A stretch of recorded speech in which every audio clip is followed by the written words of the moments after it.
And then I went there and I was like, okay, I gotta get another Pez because the servers for the other one were shutting down or something like that. And I went there and they didn't have Pez.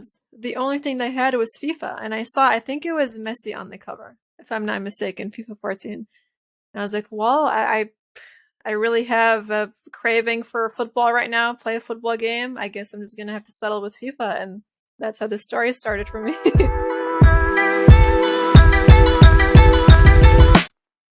All right, and we are back again. Box to Box episode 33. Wow, 33. Guys, we are back with another special guest, and this one is very, very interesting. Probably the most unique episode we've done up to this point.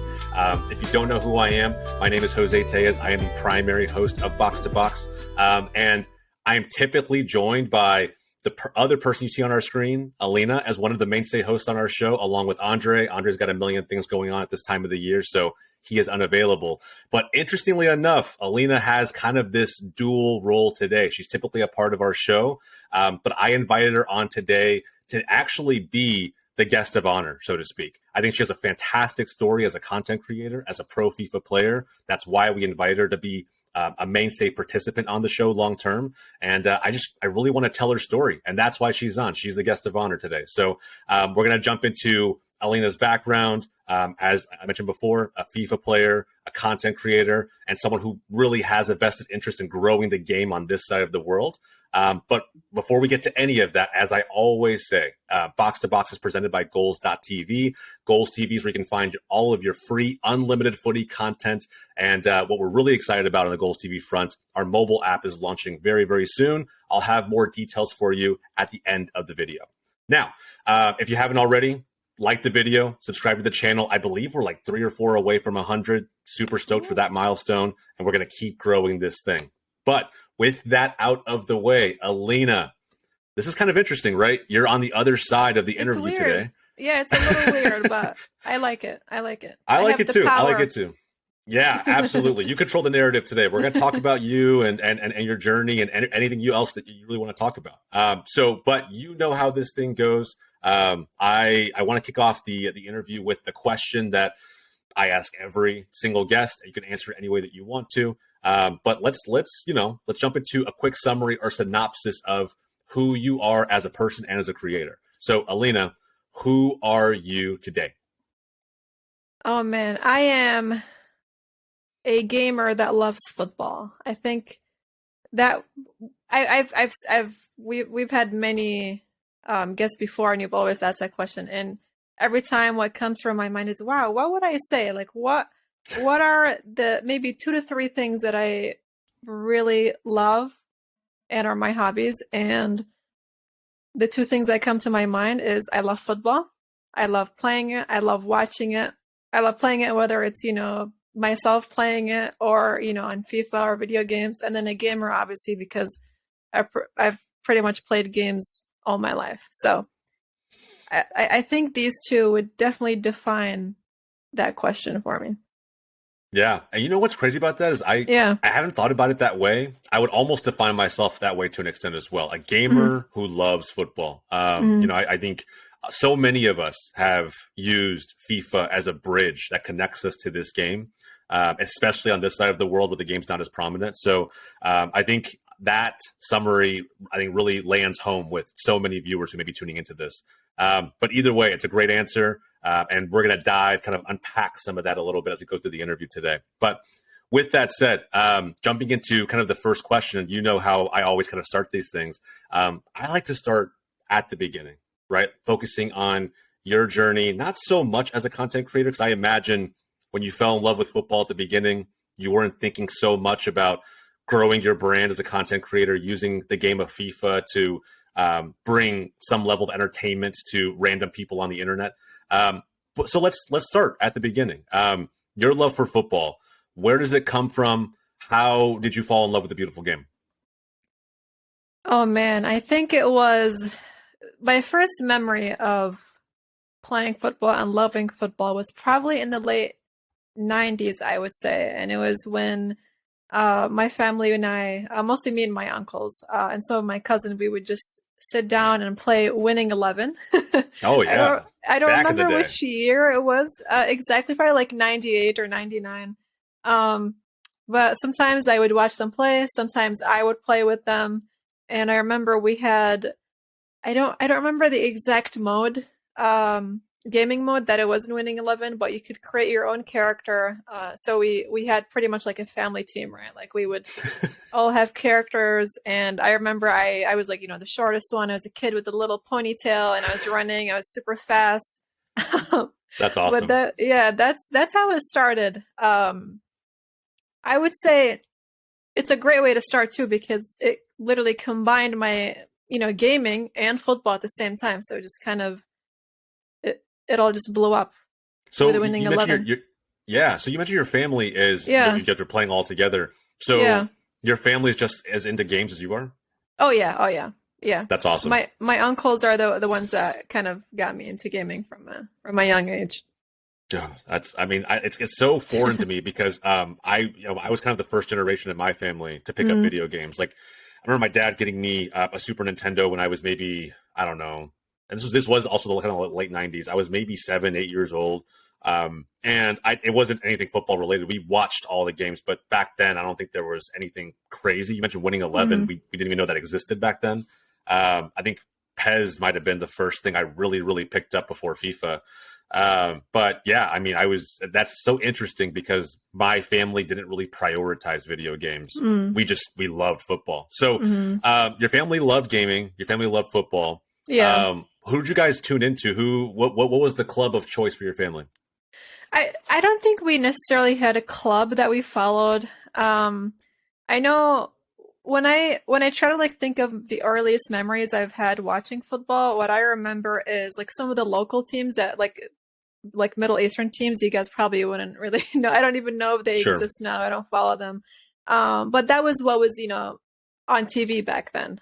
So that was kind of like my first experience with that. But in terms of like actual European football, that some of the viewers might remember, even maybe they watched it live, but I remember the 2002 World Cup, not vividly, but Yeah, not really. I We were remember young. We some were of young.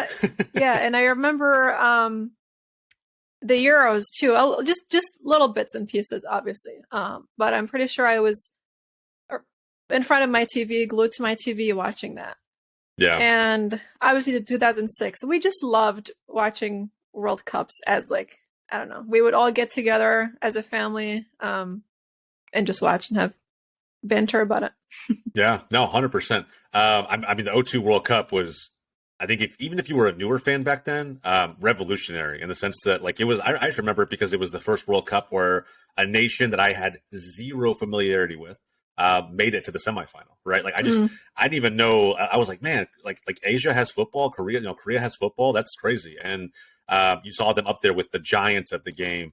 Of course, they were the host nation, but still, like, you didn't realize what kind of impact it had on the tournament back then. You just saw a small country making waves and going deep into the tournament. I think it was crazy. mm. But you're right. We were very young, and it's harder to remember that tournament vividly than '06 and beyond. But I want to go back to what you just said a couple minutes ago. You mentioned Middle Eastern football, and Mm. that's what you were watching. So, for people who aren't familiar with your journey, where's your family from? And what kind of footage you guys really have access to in terms of watching? Yeah, so both of my parents are Assyrian, Assyrian, not to be mistaken with Syria, because a lot of people, like when I'm streaming, they say, "Oh, where are you from?" And I'm like, I live in the USA, but I'm originally from here." And I think what a lot of people think about when I say that word is Syrian, but it's totally different things. It's spelled pretty similarly, yeah. Yeah, it gets even more confusing when I tell people that I actually did live in Syria for 8 years, and it's just, but It bleeds the um, lines a little bit. yeah, I remember, as I said, I don't remember many of the teams that played there, but I know I've heard a lot of stories, like from my parents. One of their hobbies when they first met was just going to watch football games, and I know there was a football stadium nearby. I don't remember. They never took me to it, so I wouldn't be able to tell. Sure. how big it was, or I might have to do some research. I know where it is, or like around that area. I don't know if it still exists though, but it was mostly like local leagues, obviously not that professional. And they always had games. They always had games.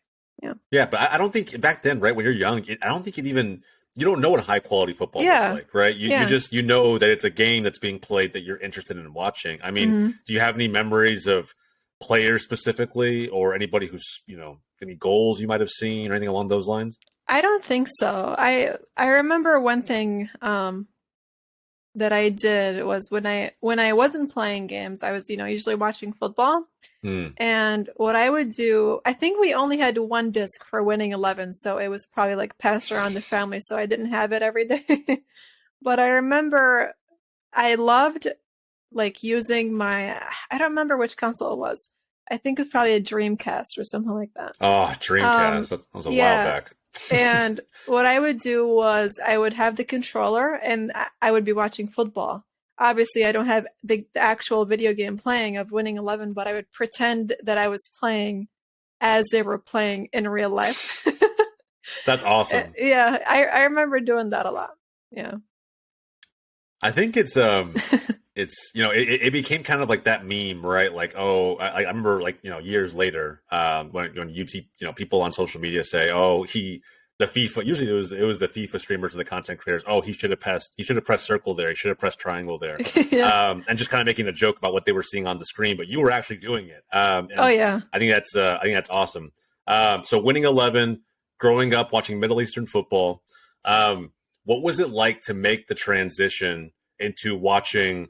I don't want to call it proper football, right? But it's like European football, top level football. Because I remember when I started watching it, when I realized that football, because back here in the States, when I was watching the game in like 1998, 1999, I mean, I'm wearing an SC Dallas sweatshirt right now, but they Yeah. were previously the Dallas Burn. And I used to watch them at the Cotton Bowl Stadium when the stadium was half run down. It was, barely had people in it.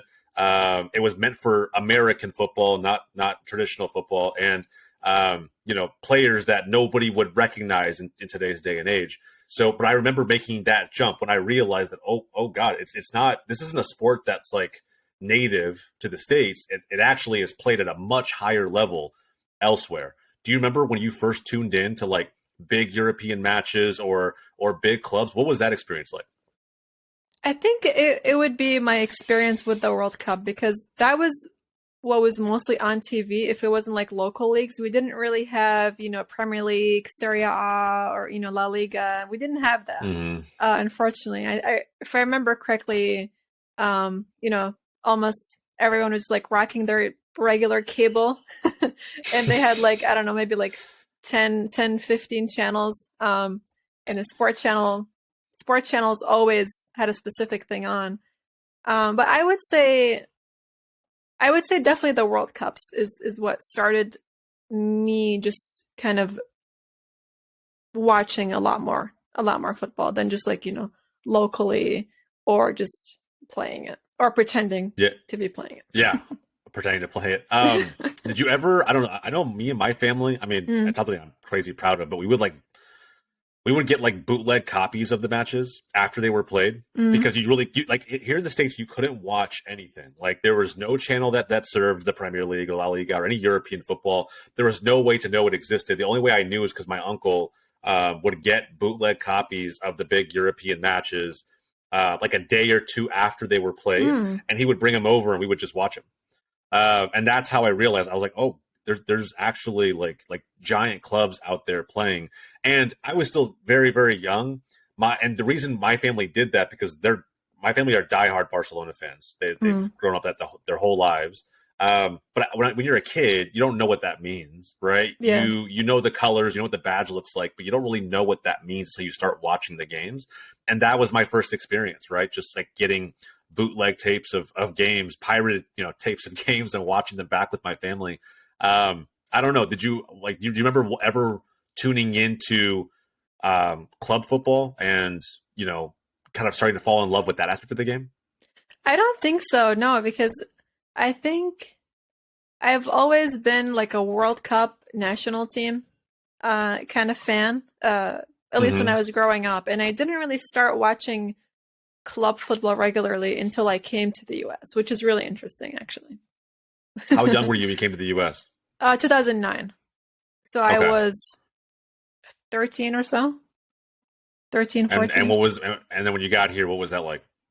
Oh man, I think I found myself really missing football, because it was always on the TV, whether it was, replayed games or news about football or whatever it was. And then in the US here, you literally, especially in 2009, you have to kind of think about it, because I feel like now, okay, you have, ESPN Plus and you can watch on the go.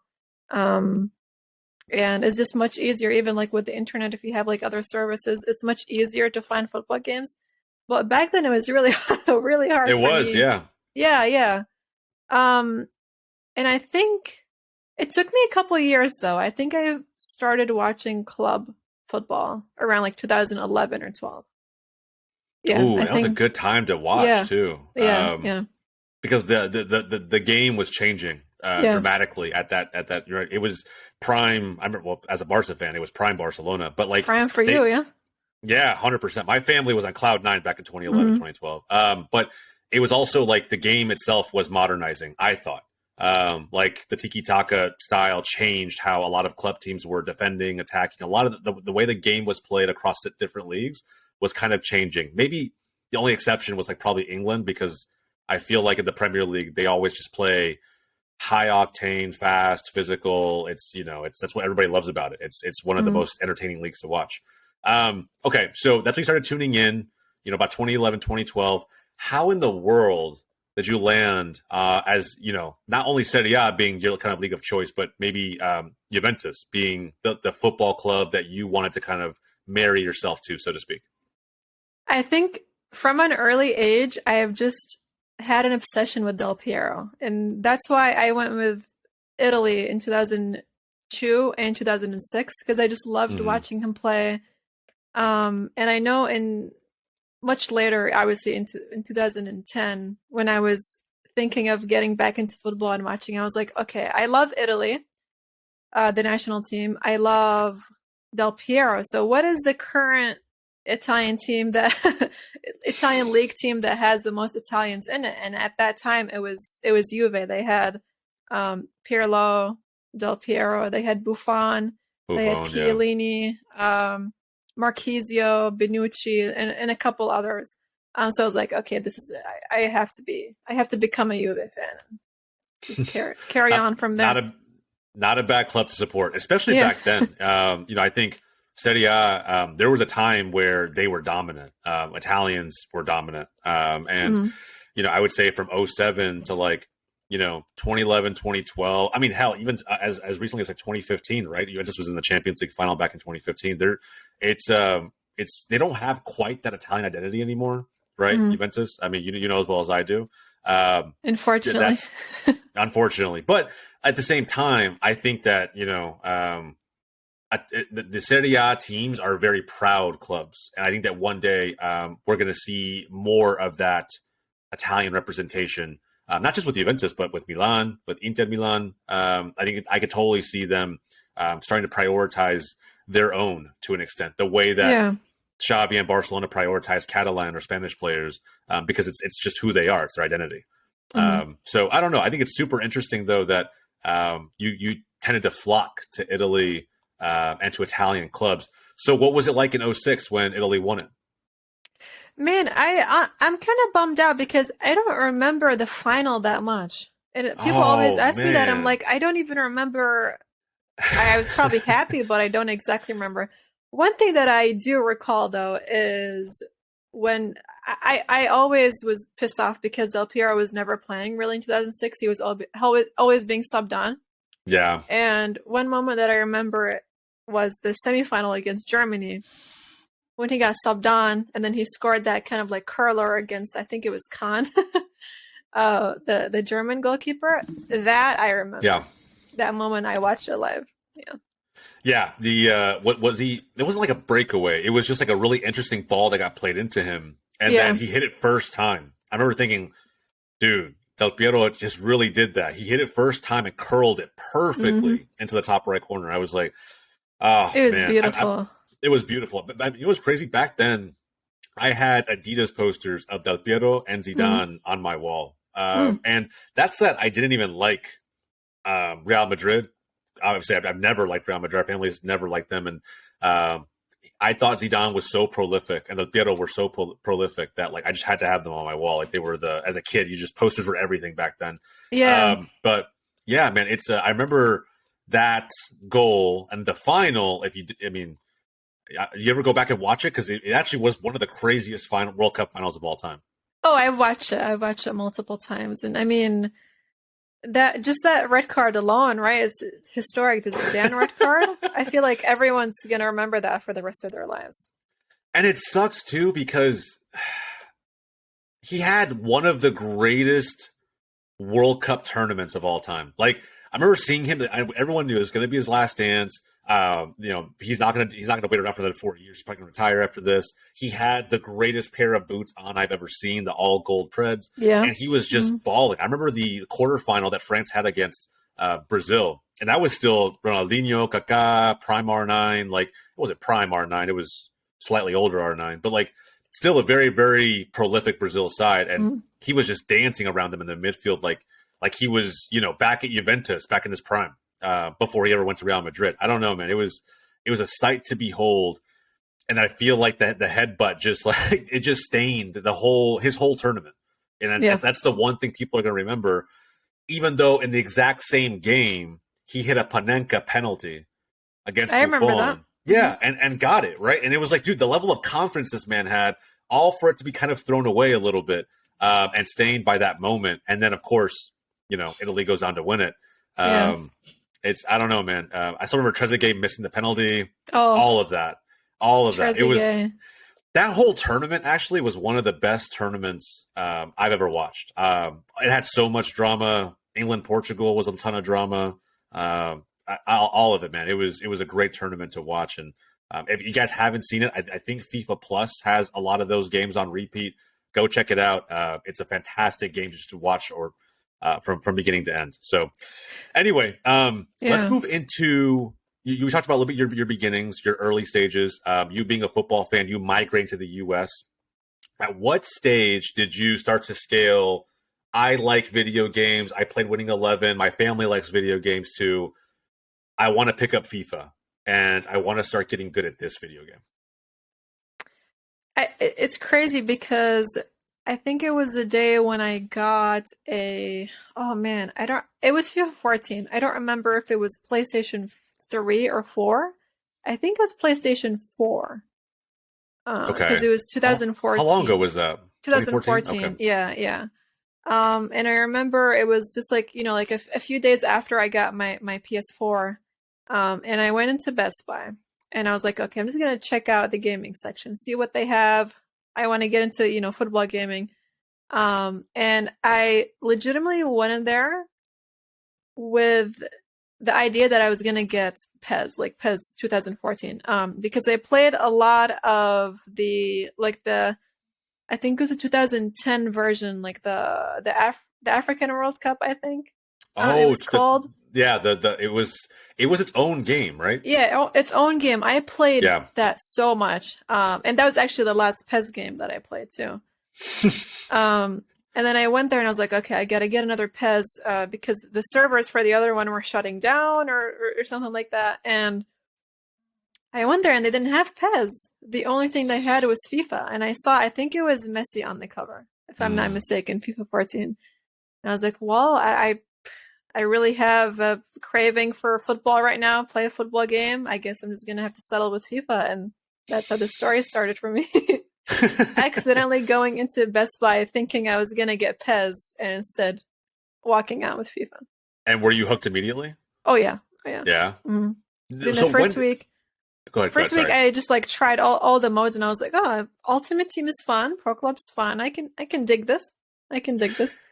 Yeah, I was going to ask, you're now, foot's foot and pro clubs are part of your everyday life. But back then, how was Ultimate Team?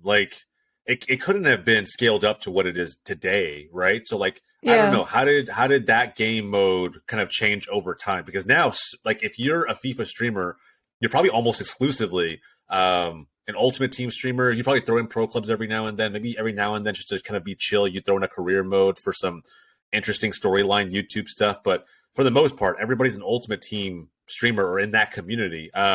Like, I don't know, how was it when it started, when you started playing that, and how did it get better over time? Man, I just remember the higher rated golds were really hard to get. It wasn't flashy. You didn't have, SBCs especially. I don't think there were SBCs back in the day, if I'm not mistaken. You guys can correct me if I'm wrong. You have to earn your packs, right?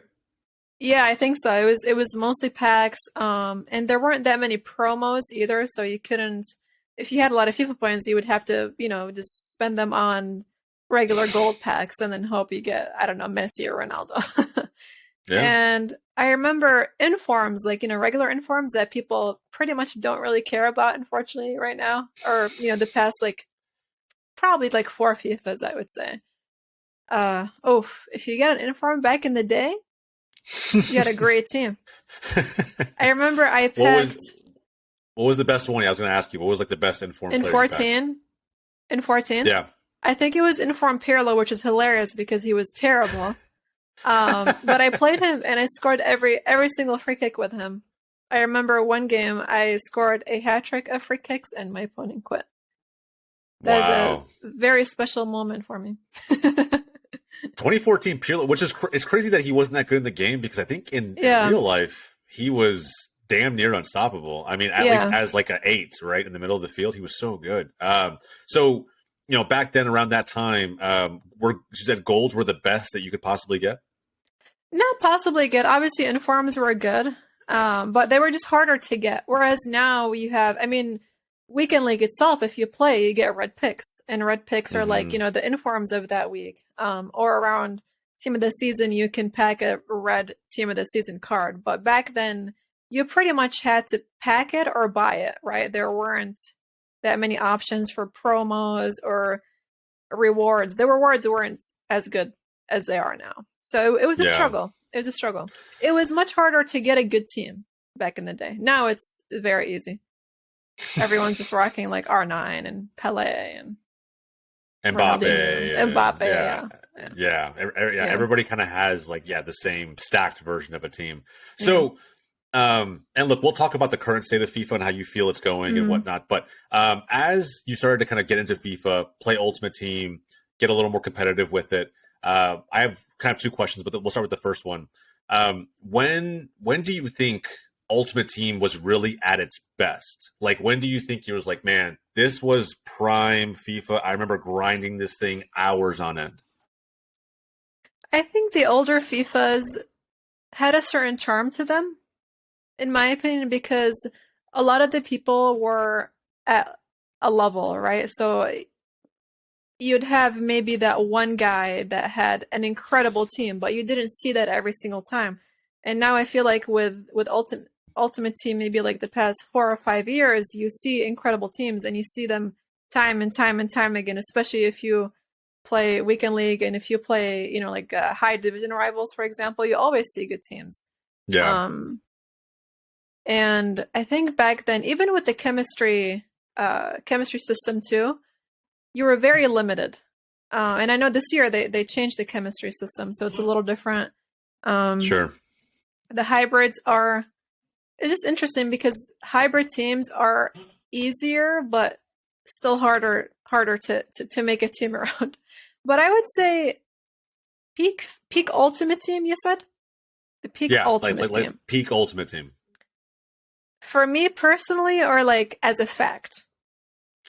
No, let's go with you personally. Because I think I've seen enough opinions on Twitter, but like I'm just curious which one you enjoyed the most.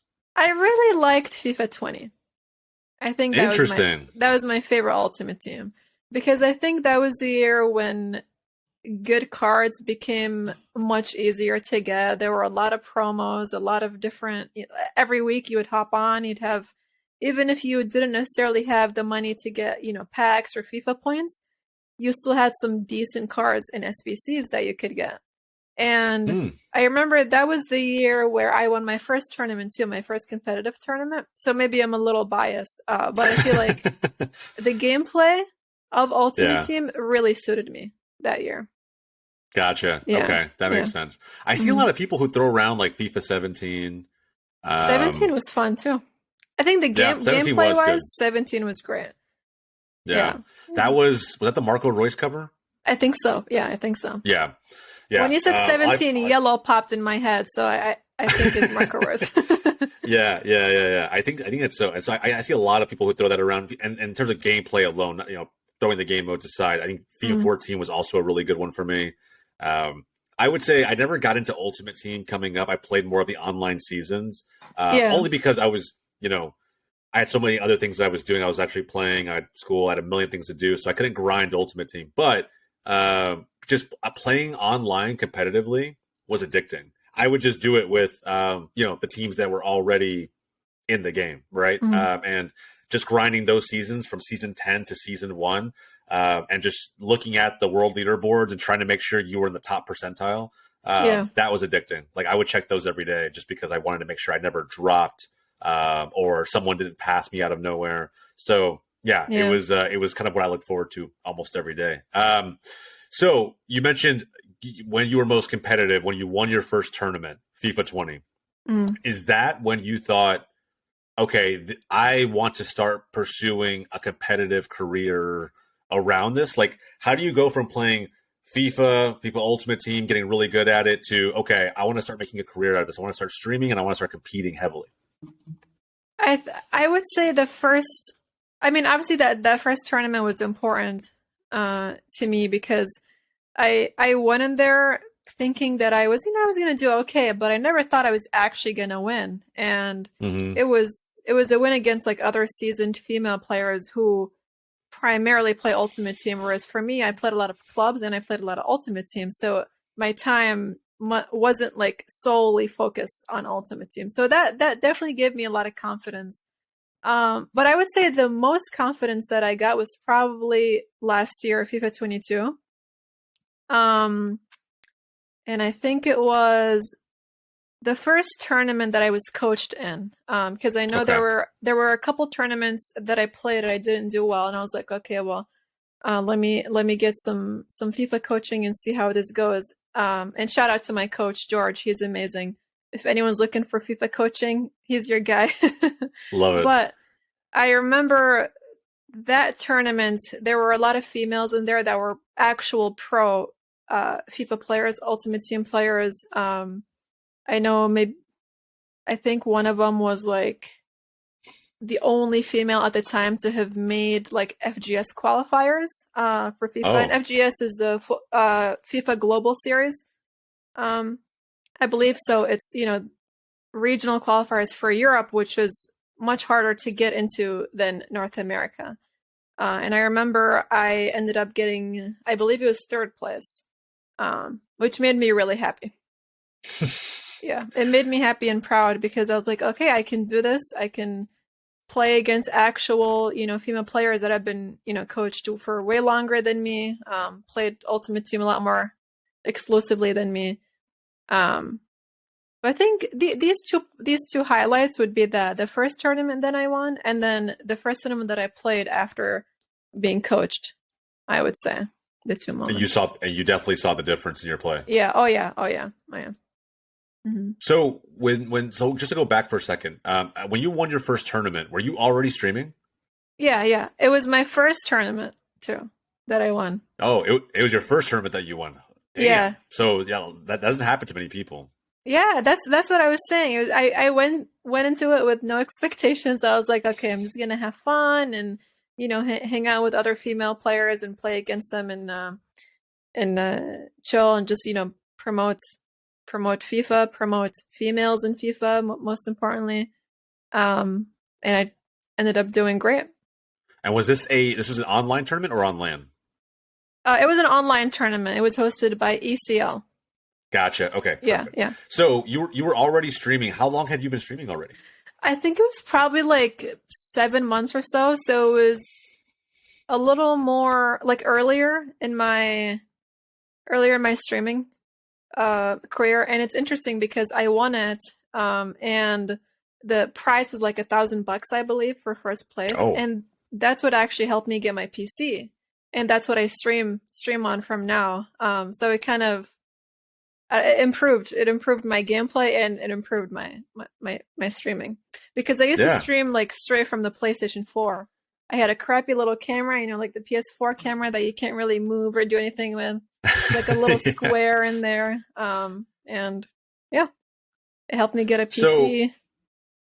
that's crazy though. So Yeah, that tournament literally like kind of set up the rest of your yeah, streaming and your playing hmm career to an extent. it did. It really did. And after that, I mean, the difference between like streaming from a console and a PC is really good, because you can set up music, for example, overlays. And it's much easier to just like, hang out with your community and chat and do Than all the just trying different. to Yeah. stay still within a small square on your Yeah. console Oh, it and was terrible. It try was and be terrible. interactive. Yeah, yeah, and it was really hard for like mic purposes too, because on the console, some mics, at least like professional mics, for example, this mic that I have, this is what I Yeah. use. I've been using this for 3 years, and it was a pain to get it to like pair up with the PlayStation, because it wouldn't pair, and then I had my headset. It was a mess. But yeah, a little more professional now. I love it. I love it. Yeah. So before you won that tournament, let me just ask you this, because I think, Mm. there's, we talk about this on the show all the time, and as well as I do, like there's so many people who, even in this day and age, past COVID and past everything else, maybe they're thinking about, creating content. Maybe it's a podcast, maybe it's streaming, maybe they play FIFA all the time and they want to see what it's like, but they feel the market's like way too saturated for them. So what was it like streaming FIFA content back then? Because the community is a lot bigger now. Yeah. So back when, prior to you winning your first tournament, you're just streaming from your console. I mean, what was that like? Did you feel like you were just kind of talking into the void? Were there people tuning in? Like what was the day-to-day like as a streamer back then? I would say, I would say it's pretty much the same for me, honestly. I don't Yeah. think there's been that much of a difference, other than like me upgrading the quality of my stream.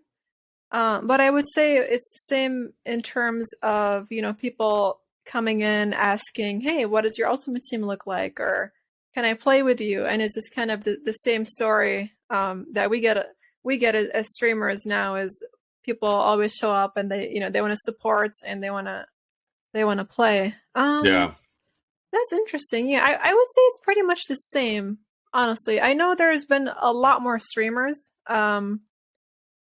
streaming, obviously after COVID, and I think I started. mm, Probably around the time that lockdown was happening. I think that was the time that I Okay. actually started. So it wasn't before.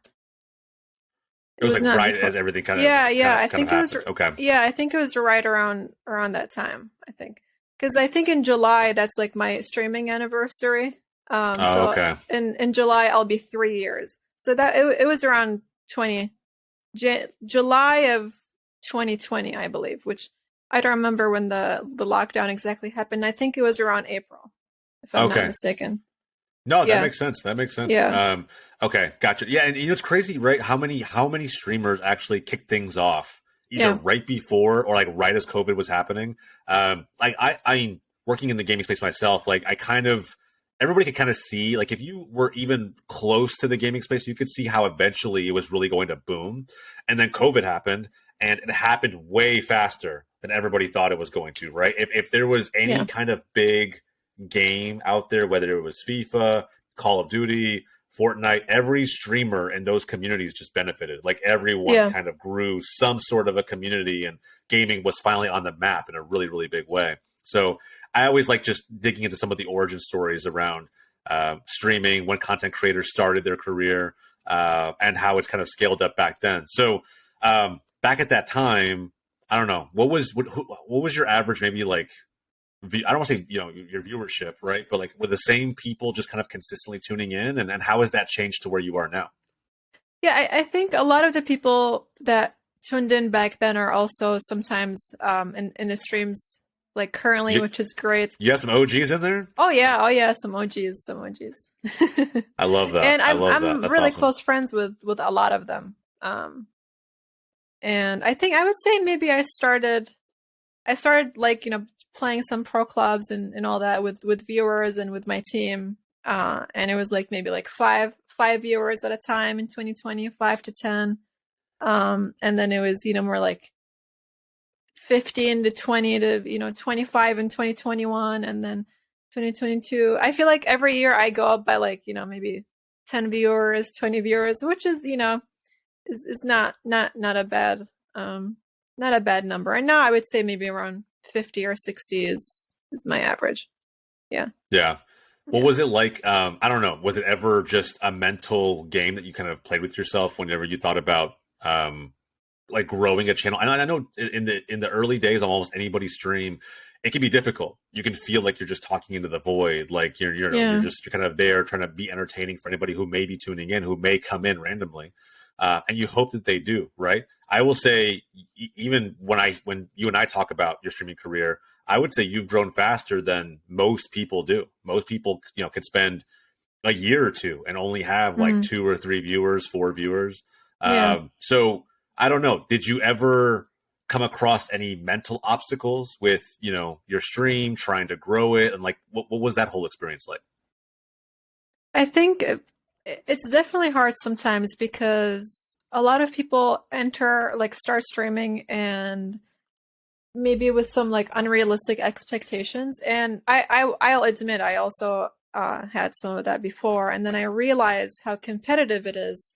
A lot of people, or at least like the streamers that are really successful and that do videos about helping others become like them or helping others be successful, they always say, well, streaming is even more competitive than like medical school.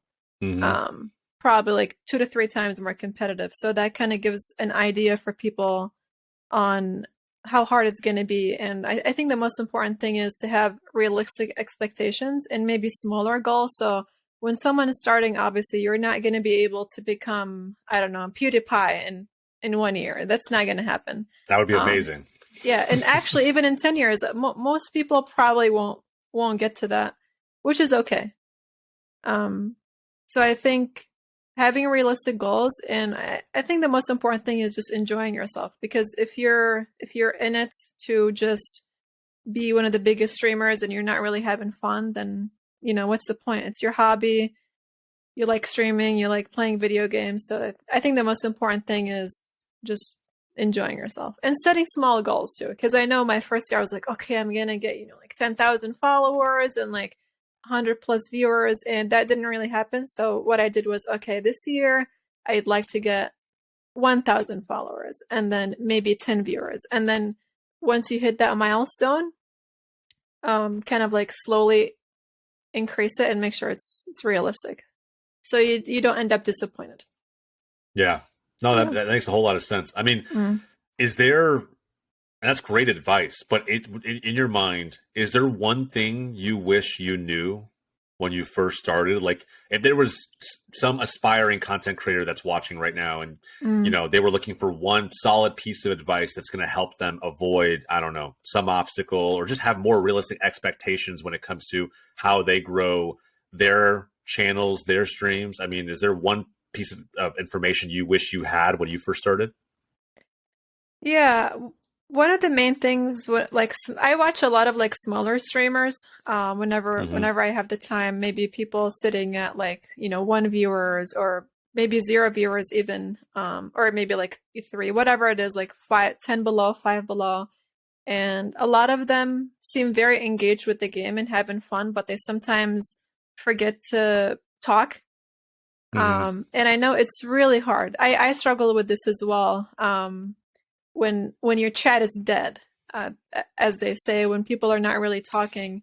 Yeah. A lot of streamers, or a lot of like smaller streamers that are just starting with their journey, they think that, well, if the chat isn't talking, then I don't have to talk. But and Twitch is very interesting because at least back in the day, that's actually one thing that I could talk about that's kind of different now, Mm-hmm. because back in the day, basically someone would have to watch you for 30 seconds until it would count as a view. So let's say you were sitting at like one viewer, right? And then someone hopped in your stream to check your stream out, and they noticed, you weren't talking for 30 seconds. They're most likely to leave, and then you would stay at that one viewer. But if you're just engaging with the game, talking about random stuff as it's happening, that definitely helps. Yeah, that definitely helps for sure. So even if the chat is dead.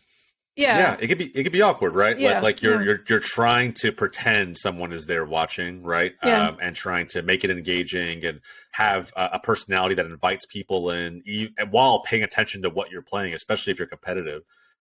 So juggling all of those things while gaming for hours, it can be, somewhat intimidating for someone who's never done it before. But I wholeheartedly agree with you. Twitch is very different now than it used to be.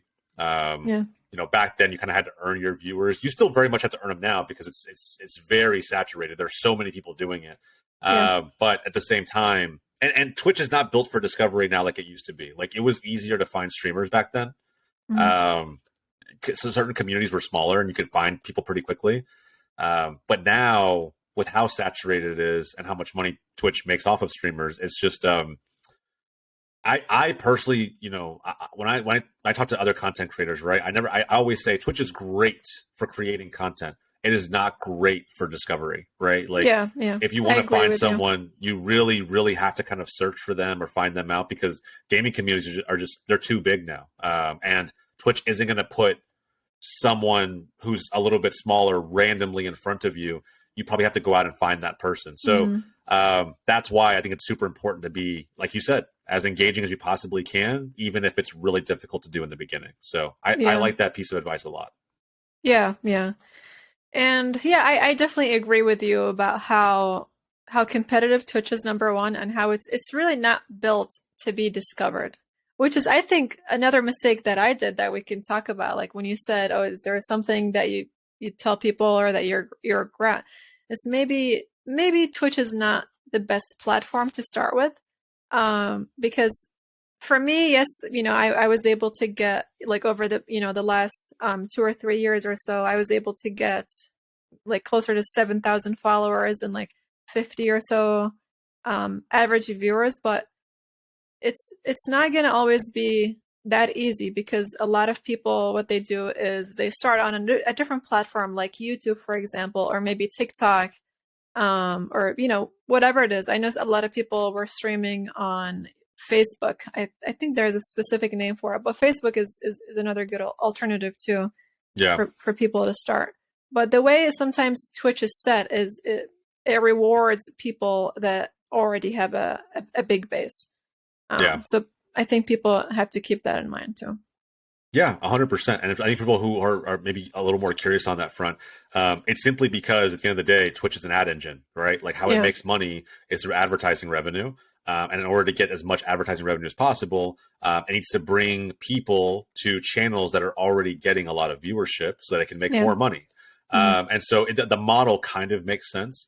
But for that reason, right, there are so many platforms out there in the market that you can kind of pick and choose from. There used to be more. Some have unfortunately kind of, died off. I mean, rip Mixer. But at the end of the day, there are opportunities to get discovered if you understand what each platform offers in terms of value. So that is another fantastic piece of advice.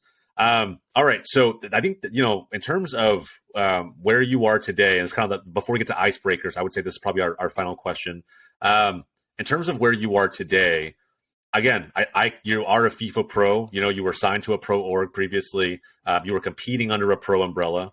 Now being a FIFA content creator, and FIFA coming to an end, right? At least the era of FIFA that we know as a video game. What do you think is really next after FIFA 23? I mean, EA is going to change things up. Are you going to keep sticking with the game? I don't know, maybe another football game? Are you going to change things up with the stream at all? I know you do a lot of things with your stream. You do movie nights. You hang out with the community quite a bit. What's next for the Ggsk stream? Man, I think everyone in my community, including myself, we're all very excited about next FIFA. I believe it's going to be called EA Sports FC. Mm-hmm. I don't know if it's going to have the 24 tag with it, or if it's just going to be maybe, EA Sports FC1. So that's so exciting because when I think about it, what comes up for me is it's going to be the biggest year for FIFA, or for EA, because Yeah. it's a new name. We're likely going to actually have a bigger transitional. How should I say this? The game is going to look way different, I feel like, next year. It probably has to. Yeah. Yeah, because you're transitioning from the name of FIFA. So it might take a hit like branding wise and people finding it and all that. So I think it's the perfect time for EA in general to create a different football game that feels different than what it used to. And I think that alone is just super, super exciting. And a lot of my community, we love pro clubs.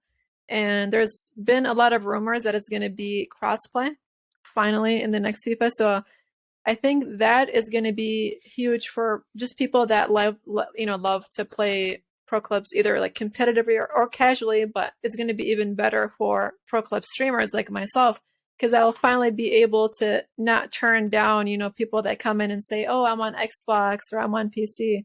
I'm going to be able to play with everyone, which is really good. Bring everybody in. So do you compete? Does your community compete against other communities in terms of pro clubs? Not my community, but I play competitive pro clubs as well. I don't play casual pro clubs, just like Ultimate Team, I guess. I just bring on all the stress. I love competitive.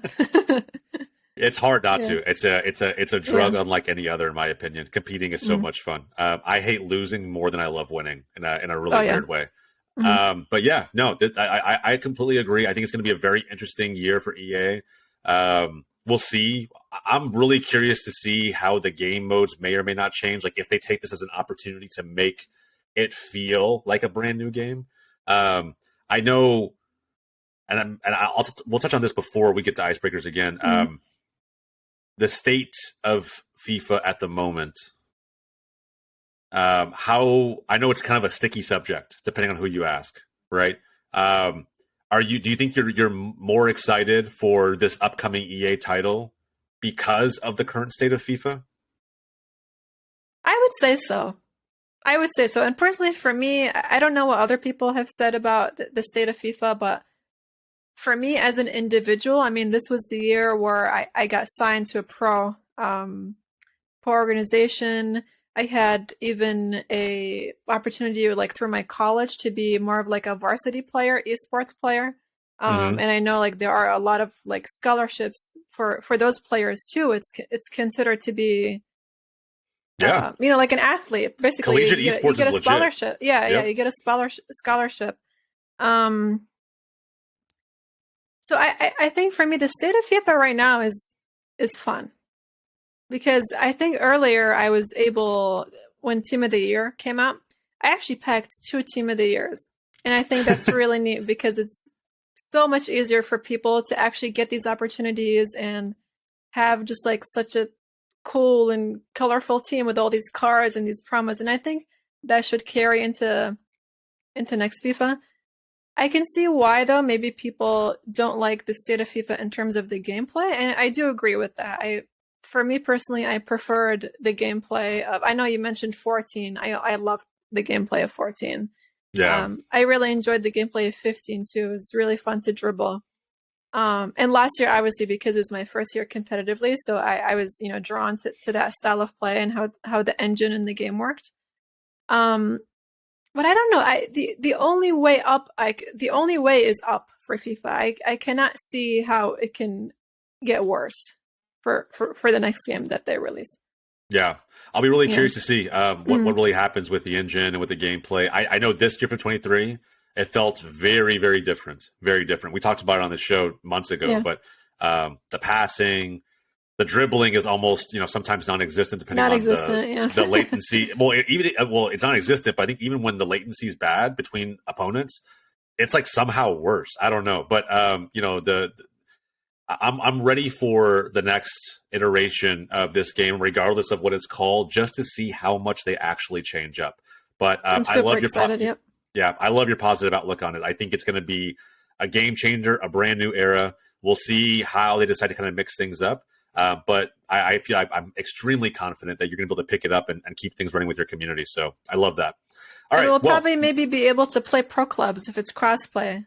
Yeah, 100%. And me and like some of the, the folks that within the broader GOLZtv team, that's always been the excuse is like, we don't play each other because like I'm on PC, somebody else is on PlayStation, somebody else is on Xbox. It's like now when I'm challenging people, there's no excuse. It's like, all right, we're going to have crossplay and we'll all be able to either play together or play against one another. So it's going to be a lot of fun. But anyway, with that said, tail end of the show, this is kind of the new format that we do for these episodes. Icebreakers, I always ask the same 10 questions, and they're not meant to be quick fire. I think if you know how you want to answer it, feel free to kind of just put it out there quickly. But you can definitely take time to think on this. Some of these are footy questions. Others are just like random, off-the-wall, fun questions. So we'll kind of just jump right into it. All right? Let's do it. Let's do it. I probably know the answer to this one already, but favorite club team in the world? Juventus. There you go. Easy. This was actually kind of cool because I think you've seen different eras of football. Favorite player of all time? Oh, man. I think it's going to have to be Pirlo. Yeah? I know I talked a lot about Del Piero, and he is the reason why I got into football. Well, I wouldn't say he's the reason why I got into football, because gaming is what got me into football. Playing Winning 11 is what created my love for it. But I really have to go with Pirlo. There's a soft spot for him. Yeah, I love Pirlo. I love his passing. What about him as a manager? Oh no, don't ask me that question. I don't know. I honestly, would I take him back at Juve? No, but I had such a soft spot for him when he was managing. I thought he did way better. At least the football was watchable, and you know how I feel about Allegri. Yeah, we're not gonna unpack not the biggest all of that. fan. Not the biggest fan of Allegri. But I don't know. I think most UA fans feel that way. I think he was just done dirty by the Juve management, and he should not have been hired as a coach to begin with. So I cannot really judge him on that. I mean, he did fine. He got like third or fourth. He got Champions League, which is probably not going to happen this season. So it's already an improvement over Allegri. It was also a weird year for Pirlo. It was COVID. They did beat. I mean, granted, it was like on the downward spiral Barcelona, but like he had some prominent wins, like even his time as a manager. So I don't know. I give more credit to Pirlo than most people do, because I just don't think it was, like you said, it was kind of unfair. The circumstances he was kind of put in as a manager, but nonetheless, a flat out baller as a player. And I think he still could have achieved so much more than he actually did. You mentioned you played footy back in the day. We talked about it. What's the best goal you've ever scored? Oh man, it was a long shot. I got like a paint this, the whole setting for me. Okay, so the setting was, I was a freshman in high school. And back then I was a little more overweight, so I was always on the bench for for an obvious reasons, because they didn't want to play me.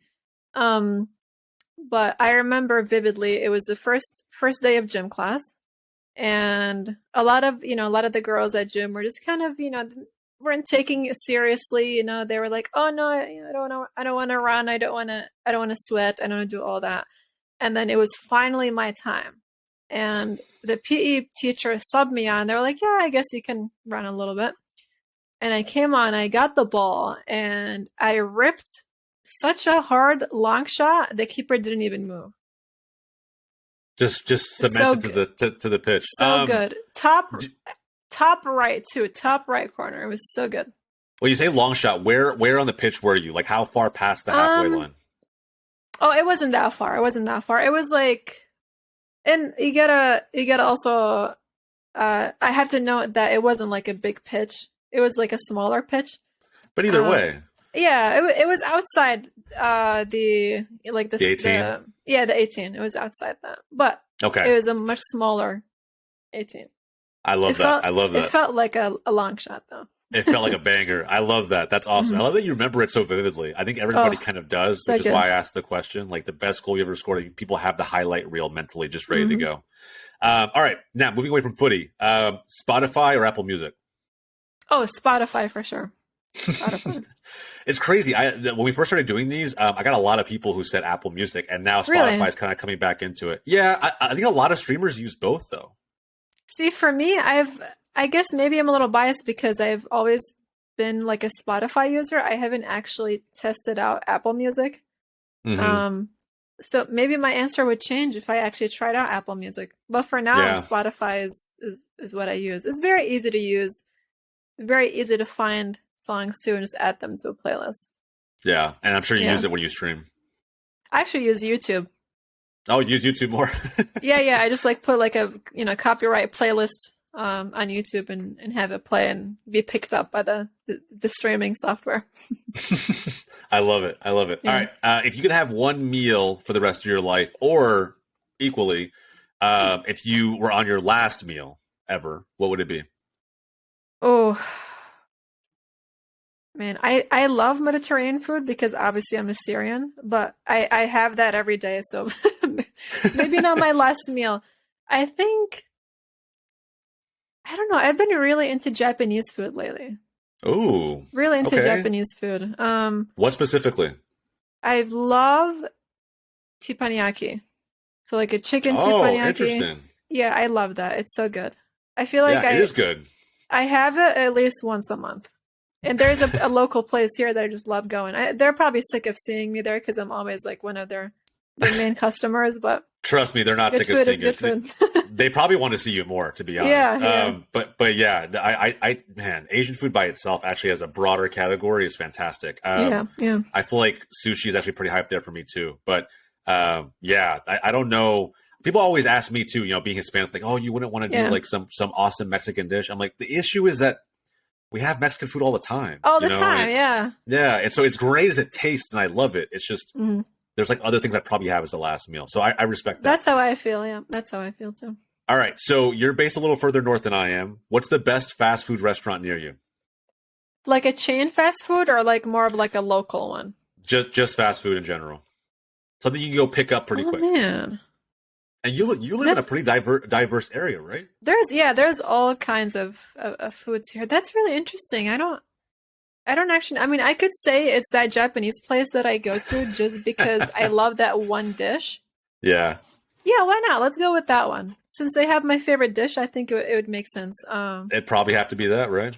Do we plug their name in, or? Yeah, go for it. Oh, I think it's called Japanese Samurai Steakhouse. Ooh, damn! It sounds good. Samurai Steakhouse. Yeah. It's pretty. Sounds pretty good. Yeah. All right, TV or movies? Pick one. TV. TV. Damn, you're quicker than most people. I watch more TV than movies, and I know like my community does movie night, for example, but yeah, TV is just it's different because you can binge and it doesn't end in like under 2 hours. So that's true. TV. Actually, it's pretty much the new movie anyway with streaming platforms now, right? Like you could binge seasons on end, and it's pretty much the same thing. In fact, you get a longer experience. I don't know. I feel like if I gave you this question like 10 years ago, it'd be probably a completely different answer. I'd probably have to think about it a little bit more. But I think in this day and age with streaming platforms, it's they're not too different. Yeah. All right. Now, I don't know if you drink either of these, but I'm asking the question because I think it's somewhat divisive. Coke or Pepsi? Oh, Pepsi. Pepsi. Wow. Pepsi for me. Yeah. You're the first Pepsi person. Really? Yeah. Well, I think personally it's a geographical thing because I used to live in Chicago once upon a time, and like up in Chicago, one, they call it pop and not soda, but two, that's what they call it here too in Michigan. Yeah. I think it's a Midwest thing. But it was also like RC was a big thing when I was a kid. Like Coke, I didn't see a lot of Coke. I would always see RC and Pepsi. And so I think maybe it's a geographical thing. I don't know, but like down here, it could be. To be fair though, when I was growing up, my go-to soda was either 7-Up or like Fanta. Fanta? Orange. Which Fanta? flavor? I think it was like the orange one. Yeah, they have like a bunch of them now, but Oh, orange Fanta yeah. is See, that so was good. like 20 years ago. I think they only had one flavor. So definitely I love that. orange Fanta and 7 Up. More than Oh, Pepsi. okay. More than Pepsi. More Okay, than I like Pepsi for that. sure. I like that. All right. AirPods or headphones? Oh man.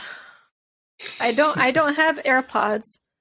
Um, Have you tried them? well, I have like wireless earbuds. I guess Yeah, I think I prefer headphones, honestly. I I kind of think do I too in a prefer weird that. way. Like wireless headphones, I kind of like sometimes I lose them or like I don't know, they don't connect right and one of them goes Yeah, yeah. out. It's just hmm really weird. So like sometimes I just prefer and charging them and whatnot. I just rather Yeah, have yeah. my corded headphones. And Um, the sound quality is so much better too with yeah, headsets. Yeah. I agree 100%. hmm All right, home cooked meal or eat out? Again, it depends. My mom is a great cook. And she's taught me how to do like a few dishes. So I think I'm gonna go with home cooked. I Just think for the it's hard not culture. to, right? Yeah. You Yeah, can't you like can't say no especially to mom's cooking. yeah, especially if you're like you come from like an immigrant family, like we both Yeah. do. It's like, man, there are very few things that I can have in this country that will ever compare to like how my parents cook. Like it's, oh It's man, and like different. It's just the different. feels that I get from it are just hmm immaculate. All right, a couple more questions. Where do you want to travel the most? I want to go to Italy so bad. Oh So I man, can that would watch be good. Juve. I want to watch a Juve game. Plus, I mean, culturally, even outside of football, football Yeah. bleeds into everything, right? But even outside of football, there's so much to see in Italy. The food is Even if great it's too. not, yeah, food's great. Even if you're not in the city, you could be in wine country, you could be anywhere in Italy, and like, there's just got to be a million things to do or things to see that you would never get hmm here in the States. I mean, Yeah. I would want to go tomorrow if I possibly could. I So to want go to see go a really Juve badly. game, yeah. Yeah, I What think else would I you would want to do like in that. Italy? What else would I want to do? I would really because I've thought about this and I feel like I do want to watch a Juve game, but at the same time, like Turin as a city is not as good as like, Rome or Milano or even like Florence. I've heard Florence is really beautiful. Um, Yeah. so it's just hard, because I know a lot of I have one of my Italian friends, she's told me that like Turin and Milan are actually pretty far away. It's like maybe like 6 hours or so. So it wouldn't be Oh, the easiest thing to, go back and forth and, go visit Rome for a little bit and then go to. I mean, I guess you could do it, but it would be a little harder. So yeah. I don't know. I It's feel like maybe I would actually go. I would be more likely to watch a Juve game versus like Lazio or Roma in Rome, or versus Inter or Milan in Milano. More yeah. likely than going to Turin. Because then you could just go after that, just go ahead and like explore, do whatever you Yeah, wanted to yeah. do. Explore the cities. Yeah. I love that. That's hmm awesome. All right, last question. If money Yeah. wasn't an object, right, you could buy anything you wanted to buy. Doesn't matter what it was. What would it be? Juve. I It would would be buy. that I, trip, right? I would. No, no. I would buy the club. You buy you would I own would buy the Juve. club. Yeah, I would All right, buy all it. right. Smack This is a some great. sense into the finally have a stable management because they haven't had that in 10 years. Yeah, so you're not bringing back guys like Nedved or anybody else. So No. okay, so like we'll put that management question aside. But like Yeah. I'm curious as a follow up question. If you were running Juve, who would you bring in as a manager to kind of put things in place? Pep, hands down. Oh man, Hands could you down. imagine It's Pep at it's Juve? not even a competition. It's not even a competition because I here's the thing about Zidane is Zidane would be my second choice, but I'm a little afraid because he haven't coached in a while. Like the last real coaching experience was the experience at Madrid, Yeah, and it's been a few years. it kind of makes me nervous to bring on someone like that without them kind of warming up a little bit to current tactics. But Pep, I mean, the guy has been killing it for so long. How can you say no? It's Yeah, so hard. I mean he would bring. I mean in season one he would bring glory back to Juve at least in Italy, and then from Oh there yeah. the mission then becomes can you do what some managers have failed to do. That would actually be a really cool project, right? Win the Champions League. Mm, Because I think so many managers before him Yeah, even like as recently as like let's say Conte, for example, right, who had this crazy run of Serie A titles all in a row. That's great. Juve has seen that level of success, but it's kind of the same project he's with, at Man City that he's trying to accomplish, which is they didn't sign all these players to win the Premier League. They've done that already. They're doing it to win the Champions League, and so I think that that would almost be a project that he could really sink his teeth into because he would have to basically start from scratch. There's so many players he would have to get out. And you guys have a good youth base, right? We've seen the youth players come into the fold this season already. I don't know that, what, you might be on something there. I don't think you guys could ever afford or get Pep to leave the Prem. But I don't know, maybe. I think at some point the Serie A will come back into like that top 2 or top league conversation. And that might be what does it. Who knows? I mean, it's not too bad right now, is it? Because Milan are, in the quarterfinals, Inter are in the quarterfinals. Napoli's running away with it. Obviously, Napoli is going to win later today, so that's 3 teams in there doing okay. So Andre laughed at me about this, but I said I have either Napoli or Benfica in the final. The final, I think Napoli are going to win it. I mean, realistically, no. I think the City game the other day that had the Haaland 5 goals was insane. So maybe it made me change my mind a little bit after watching that game. But I think Napoli have a real shot. I don't think they're gonna ever get a shot like that in probably another decade. No, because after this season, I mean, their team's probably going to be pulled apart, right? They're probably going to have their players picked off by big clubs. But I still think, though, that if there was a team and a year to do it, like this would be it. And mainly because they're not scared of anybody. They're really not scared of any big club. I know Andre wears the Madrid badge, and he says, badges weigh heavily, and they do. I just think this year's different. I think, historically that's true, but I don't see Osimhen or I don't want to pronounce his Kvara. I'll just call him Kvara. And all of those guys at Napoli, I don't see them being scared of anybody. Yeah. And I think that if they draw Madrid on Friday, if they draw City, whoever it may be, I think they're going to give them a game. I think it's going to be crazy fun to watch, but we'll see. Either way, Alina, this was awesome. I'm glad that we did this. I'm glad that we you're after a small hiatus, you're back on the show as a guest. Yeah, thank you for having me. Absolutely. And we know you're going to be back on as a host, very soon. You've got a million things going on, but of course, you're always welcome on this show as often as you want to be on. But thank you again for being here. And what we'll do is we're going to link, of course, all of your socials down below, your Twitch channel down below. She mentioned a lot of things that she does with her community. Her community is growing every day, every week, every month. Go check her out. When are you typically live, by the way? This semester has been a little weird because I usually do like Tuesday streams at least, but this semester I have a Tuesday class. So what I've usually been doing is like Saturday, Sunday, and then Wednesday and or Thursday, or sometimes when I'm not too busy with school, I do Wednesday and Thursday. Gotcha. Okay, so at least 3 to 4 days a week, which is awesome. Yeah. Okay. Yeah. So, and I'm sure things will, continue to open up as we get closer to summer. So she's got a lot going on, but she's also accomplishing a lot along the way. Alina, thank you so much for being here. For anybody who stuck around to the end of the video, again, as I mentioned before, please like the video, subscribe to the channel. It helps us grow more than you know, and helps us get the word out to hopefully many aspiring footy fans that we want to bring into the beautiful game. From all of us here at Box to Box, thank you so much for joining, and we'll see you next time.